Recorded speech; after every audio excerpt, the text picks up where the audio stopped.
mo ako milaom nga ang adlaw mo patim alda. Pamalandong sa pulong sa Dios, tuburan sa pagtuong bug-os, tigpalig-on sa kalag sa kinabuhi, tuburan sa tanang paglaom ug paghigugma. Ang naghatag og kahulugan sa akong kinabuhi. Kidalit kaninyo ning estasyon DXGN uban sa mga madre sa Daughters of St. Paul. Kining tulumanon, Bidlisyo sa Kabuntagon. Nganong ani ako ning kalibutan.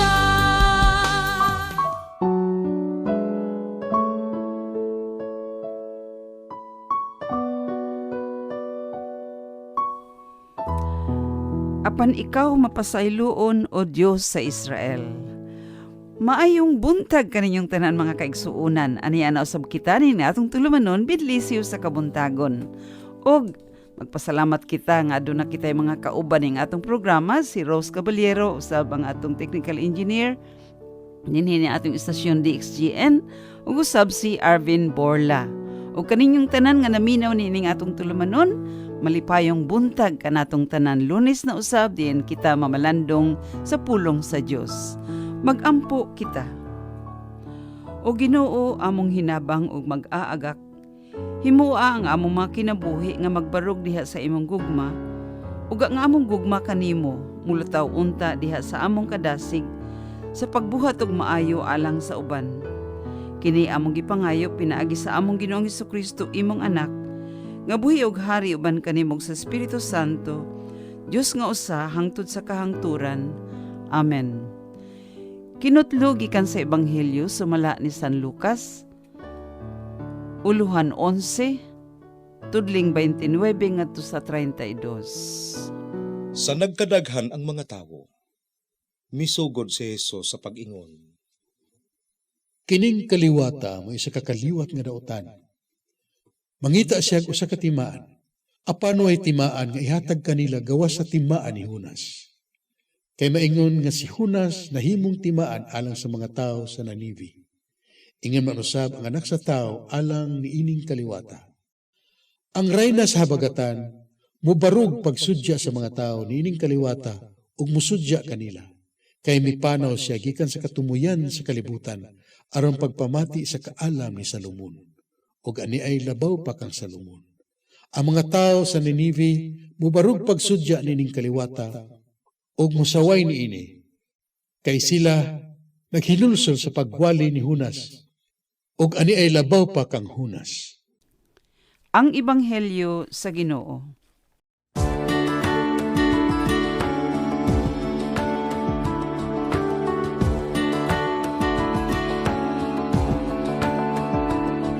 You live among the least of these, the weary and the weak,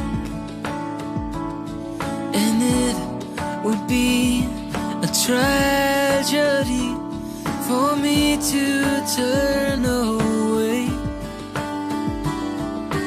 All my needs you have supplied.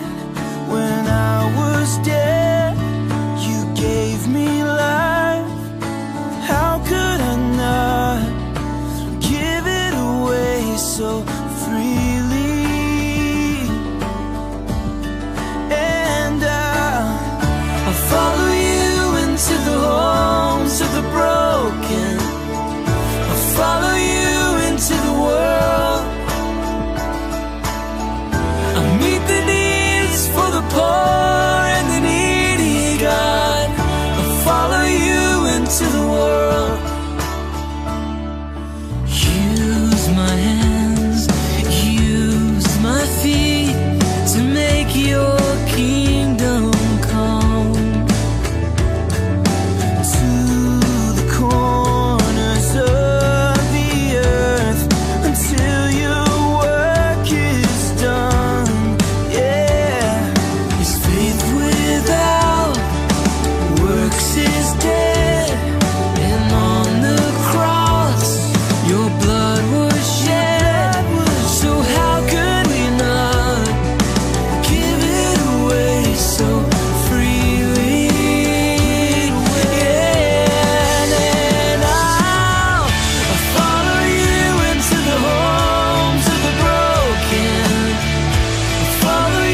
give all myself to you.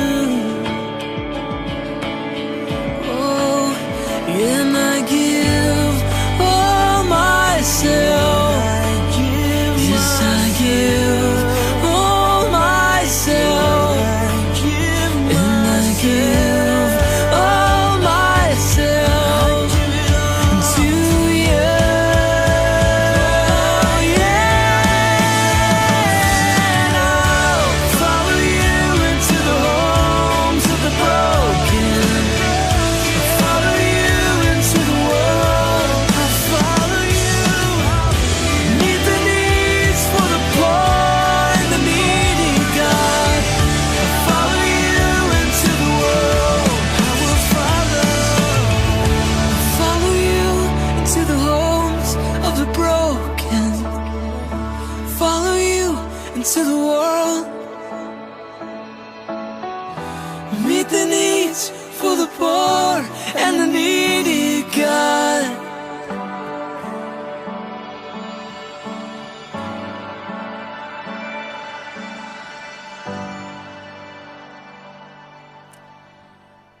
Sa pagsangyaw ni Jonas, ang mga tao sa Ninive nagbasol. Apan aduna pay mas labaw pa kang Jonas nga miabot o kana mao si Jesus. Ang atong pamalandungan karong adlaw o karong buntaga mao ang pulong pagsangyaw. Usa ka misyon dili lamang misyon ni Jesus. Nahimo na kanang misyon sa matag binunyagan. Unsa man kining misyon? Kung susihon nato ang nagpaluyong kasaysayan, adunay daghang interpretasyon sa pulong misyon. Ug aduna usay daghang pamaagi. Apan ang labing unod ning pulong misyon mao ang pagpakighiusa sa matag Kristiyano sa Dios nung pagpangita, sa pamaagi sa pagpakigsandurot ngadto sa katawhan, aron ilang madiskubrihan pag-usab ang gugma sa Dios ning kalibutan karon. Nakuha ba nato ni? Usbon ko. Ang labing unod ning pulong misyon mao ang pagpakighiusa sa kada Kristiyano ngadto sa Dios nung pagpangita sa pamaagi, the ways, sa pagpakigsandurot dito sa ngadto sa katawhan, aron ilang o madiskubrihan sa katawhan pag-usab ang gugma sa Dios ning kalibutan karon. Ang unang pagabuhaton sa buot magmisyon o musangyaw mao ang pagbag-o sa kaugalingon. Gitawag ka na sa English na conversion. Kang kinsa man kita magmisyon, daghan ang mga Katoliko na apan halayo sa pagbuhat sa angayang buhaton isip Katoliko. Sa laing pagkasulti, kinahanglan nga painito nato ang pagtuo sa mga Katoliko sa ngalan lamang. Pinaagi sa pagdudlo pag-usab sa katisismo, pagpakusog sa mga organisasyon, paghimo og mga renewal movements o charismatic movements, o uban pa. Balikan nato ang atong mga isikatawo nga nahimulag sa hustong dalan. Nahibalo ba kita mga higala nga lisod kaayo kining buhaton? Tungod kay usahay nakagamot na ang dili gustong pagtuo nga husto sila sa ilang mga hiwing gimbuhaton. Busa kinahanglan nga tiunay usab nga magbag-o ang mga nagmisyon kay kun dili usab kita andam ni ining trabaho malistan usab kita. Mao kini kanunay nga gikinahanglan ang pag-ampo. Tungod kay daghan kanato ang dili dayon makahimo ni ini. Pag-ampo ang kinahanglanon aron sa makasangyaw kita ngadto kanila. Tungod kay tabangan kita sa Dios sa atong mga buhaton. Ang ikaduhang matang sa misyon mao ang mga gibuhat sa mga relihiyoso, sa mga pari o mga madre o brothers, mga OFWs apil na, no? Kinsa nagpaambit sa pagtuo ngadto sa katawhan nga dili sa kaugalingong nasod. Ang kadaghanan ngadto sa laing nasod. Nagsaksi sila sa makabag-ong gahom sa ebanghelyo diha sa kinabuhing ordinaryo, kinabuhi sa komunidad ug sa mga institutions.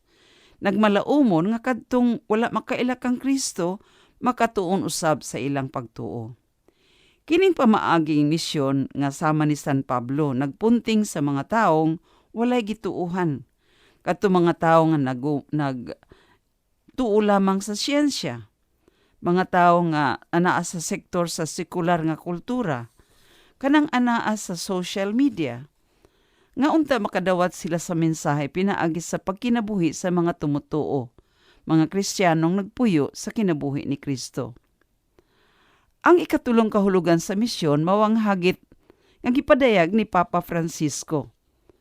Sa matud pa niya, pag-adto sa mga kadalanan o mga luna nga wala pagayod masudli, sama pananglit sa mga timawa, mga biniyaan sa palad, mga nanaghilak tungod sa kakabus, mga gidaog-daog, giulipon, o nakasinati sa inhustisya. Nagpasabot kini nga ipaabot kanila ang pagsalig, nga ang Diyos nagauban kanila, ug sa hilom naghilak uban kanila. Hagiton ang mga nagdaog-daog, ug ipadayag ang dili maayong gibuhat ngadto sa uban.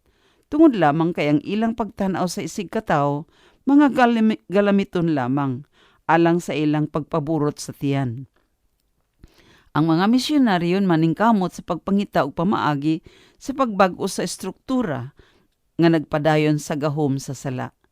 Maningkamot nga unta ang himaya sa Dios mulamdag pag-usab sa kinabuhi sa tanan ug maadunay tawhanong dignidad ang matag usa. Kitang tanan mga kaigsuonan gitawag sa pagmisyon sa atong missionary chief nga si Jesus. Unsay atong mabuhat isip Kristiyano?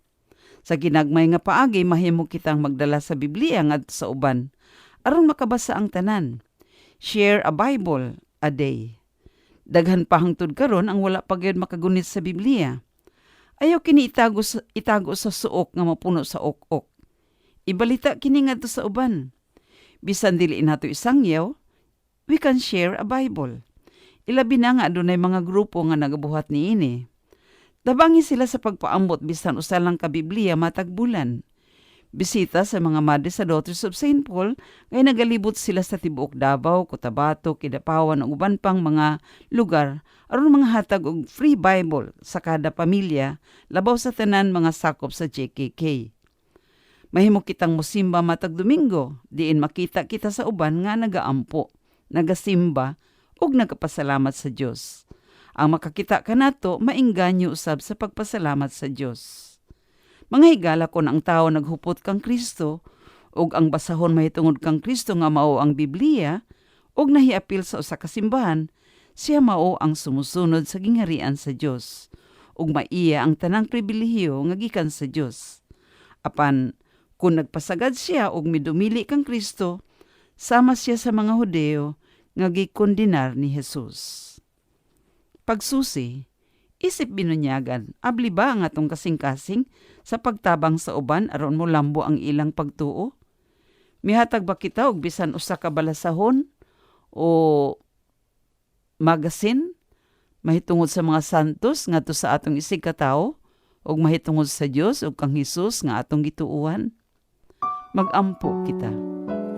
Magampo kita alang sa igong pagtuo nga makita unta nato ang presensya ni Kristo diha sa balaang Eucharistia.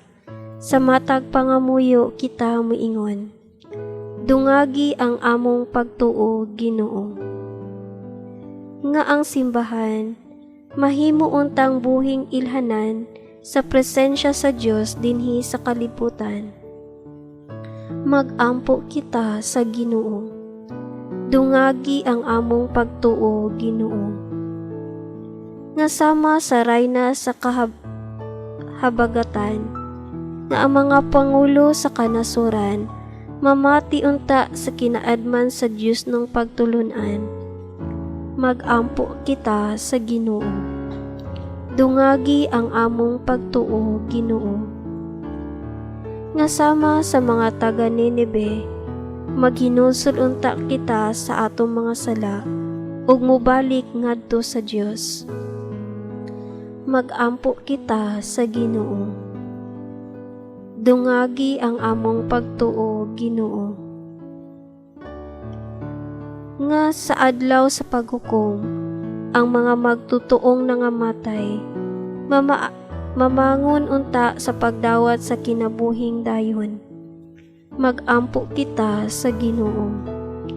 Dungagi ang among pagtuo, Ginoo.